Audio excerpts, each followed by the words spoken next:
Kita beranjak ke topik lainnya, Saudara. Kementerian Luar Negeri merespons isu berkaitan dengan permintaan pemerintah Rusia yang menginginkan adanya pangkalan udara militer untuk mereka di Biak, Papua.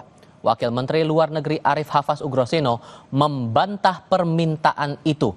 Arif menjelaskan, politik luar negeri Indonesia berpijak pada nilai bebas aktif dan bebas dari pengaruh negara manapun, termasuk hubungan kerjasama pemanfaatan pangkalan udara untuk militer negara lain. Lebih lanjut, Arif sepakat dengan Kementerian Pertahanan bahwa usulan penggunaan pangkalan Indonesia oleh Rusia tidak benar. Permintaan dari Rusia itu benar? Iya, udah dijawab sama Kemhan. Jadi kalau Kemhan sendiri sudah tahu? Ya pokoknya kita, ini masalah ya apa namanya mana?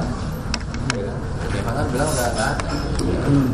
Kalau politik luar negeri kita kan jelas bebas aktif, kita nggak ada istilahnya blok militer itu. Pak saya, Pak Menlu, Presiden, Artinya akan dinaik kalau penempatan aset-aset asing di Indonesia itu mungkin atau enggak Pak? Selama ini enggak ada. Kalau kita sama militer banyak, latihan militer banyak.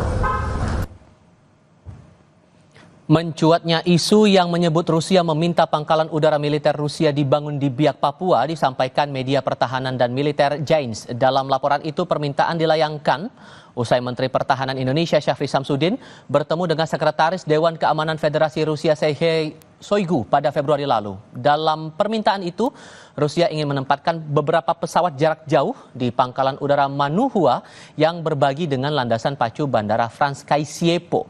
Pangkalan udara itu terletak di Biak, Papua yang merupakan markas Skadron Udara 27 TNI Angkatan Udara. Kami segera kembali dengan laporan lain. Api dan kepulan asap dari terbakarnya tumpukan sampah menembus selah pembatas jalan tol hingga menyebabkan arus lalu lintas terganggu di kedua arah.